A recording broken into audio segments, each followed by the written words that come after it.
Hi hello friends, இன்றைக்கி நம்ம என்ன பார்க்க போகிறோம்னா நாட்டுக்கோழி குழம்பும் உப்பு கறி. Friends good morning. இன்றைக்கி நம்ம என்ன ரெசிபி பார்க்க போகிறோம்னா நாட்டுக்கோழி குழம்பும் அதுக்கப்புறம் உப்பு கறி எப்படி செய்யறதுன்னு பார்க்கலாம். இது 2 டிவிஷனாக நான் கறி பிரித்து வச்சுருக்கேன். அதோட தேவையான பொருட்கள்லாம் நான் என்னென்ன உங்களுக்கு சொல்கிறேன். இதுக்கு தேவையான பொருட்கள்: தேங்காய், சின்ன வெங்காயம், இஞ்சி பூண்டு, பச்சை மிளகா, தக்காளி, காஞ்ச மிளகா, தனியா. அது நான் தனியாக உங்களுக்கு ரெசிபி சொல்கிறேன். சிக்கனை வாஷ் பண்ணி வச்சுக்கோங்க. நாட்டுக்கோழிக்கு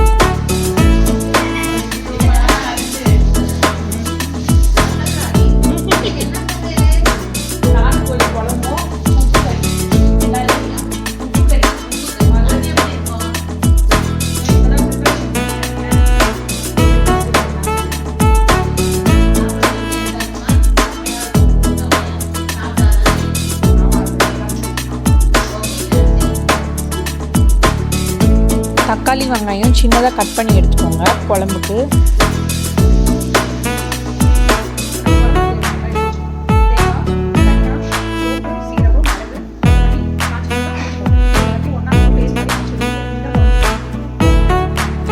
இன்னைக்கு நம்ம குழம்பு குக்கரில் செய்ய போகிறோம். எண்ணெய் ஊற்றிக்கிட்டு ஸ்பைசஸ் போடுங்க. வெங்காயம் சின்னதாக நறுக்கி வச்சுருக்கோம்ல, அதை ஃபஸ்ட்டு போட்டு நல்லா ப்ரௌனிஷ் ஆகிற அளவு நம்ம நல்லா ரோஸ்ட் பண்ணிக்கலாம்.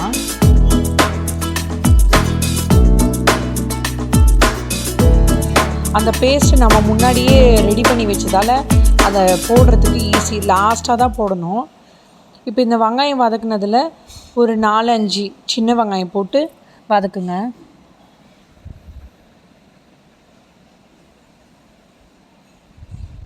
கருவேப்பிலை, பச்சை மிளகா 2 இல்லை 3 கூட போட்டுக்கோங்க, உங்களுக்கு காரம் எவ்வளோ தேவையோ. சின்னதாக நறுக்கி வச்ச தக்காளியும் போட்டுட்டு நம்ம நல்லா வதக்கலாம். இப்போ வதக்குனா அதில் நம்ம அந்த பேஸ்ட் அரைச்சி வச்சோம்ல, தனியா எல்லாமே போட்டு அந்த பேஸ்ட்டை அதில் போட்டு நல்லா மிக்ஸ் பண்ணி விட்டுக்கோங்க. உங்களுக்கு தண்ணியாக வேணுன்னா தண்ணி நிறைய போட்டுக்கோங்க, இல்லை கிரேவி கண்டென்ட் வேணுனாலும் கம்மியாக போட்டுக்கோங்க.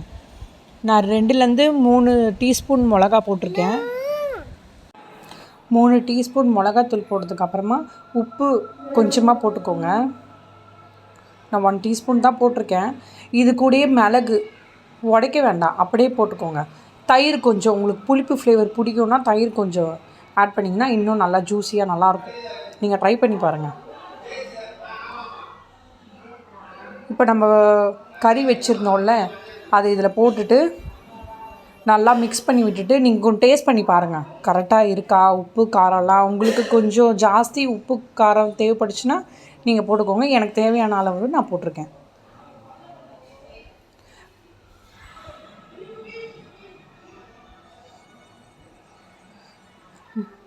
கொத்தமல்லியை உடைக்காமல் அப்படியே ஃபுல்லாக போட்டிங்கன்னா நல்ல வாசனையாக இருக்கும். நீங்கள் விசில் போடுறதுக்கு முன்னாடி எது செஞ்சாலுமே நீங்கள் இந்த மாதிரி போட்டு பாருங்களேன், நல்லா வாசனையாக இருக்கும். சாம்பாராகட்டும், கறி குழம்பாகட்டும், நான் அந்த மாதிரி தான் போடுவேன்.